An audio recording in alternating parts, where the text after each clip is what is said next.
नमस्कार. पुन्हा एकदा RS अपडेट गुरु या युट्यूब चॅनलमध्ये आपल्या सर्वांचं हार्दिक स्वागत आहे. तर बघा, राज्य शासकीय कर्मचाऱ्यांसाठी अतिशय आनंदाची अशी बातमी आपण या ठिकाणी घेऊन आलेलो आहोत. तर राज्य शासकीय कर्मचाऱ्याचा जो काही DA महागाई भत्ता आहे, या महागाई भत्त्यामध्ये वाढ झालेली आहे.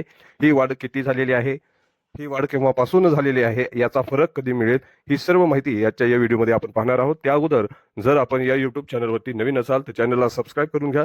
व्हिडिओ आवडल्यास लाईक व शेअर जरूर करा. तर बघा, राज्य शासकीय व इतर पात्र कर्मचाऱ्याच्या अनुज्ञेय महागाई भत्त्याच्या दरामध्ये ही दिनांक 1 जुलै 2025 पासून सुधारणा करण्याच्या बाबतीमध्ये दिनांक 25 फेब्रुवारी 2026 रोजी एक शासन निर्णय निर्गमित झालेला आहे. हा शासन निर्णय नेमका काय आहे, तर राज्य शासकीय कर्मचारी व इतर पात्र कर्मचाऱ्यांना अनुज्ञेय महागाई भत्त्याच्या दरामध्ये सुधारणा करण्याचा प्रश्न शासनाच्या विचाराधीन होता आणि त्या संदर्भामध्ये शासनानं असे आदेश देत आहे की दिनांक 1 जुलै 2025 पासून 7वा वेतन आयोगानुसार सुधारित वेतन संरचनेतील मूळ वेतनावरील अनुज्ञेय महागाई भत्त्याचा दर हा 55% वरून 58% करण्यात यावा आणि दिनांक 1 फेब्रुवारी 2026 पासून सदर महागाई भत्ता वाढ ही रोखीने देण्यात यावी.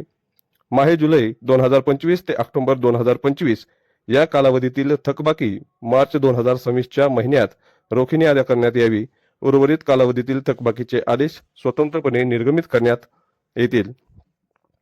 महागाई भत्त्याची रक्कम प्रदान करण्याच्या संदर्भातील विद्यमान तरतुदी व कार्यपद्धती आहे त्याच प्रकारे यापुढेही लागू राहतील. यावर होणारा खर्च हा संबंधित शासकीय कर्मचाऱ्याचे वेतन व भत्ते ज्या लेखा शीर्षकाखाली खर्ची टाकण्यात येतात त्या लेखा शीर्षकाखाली खर्ची टाकून त्याखालील मंजूर अनुदानातून भविष्यात भागविण्यात यावा.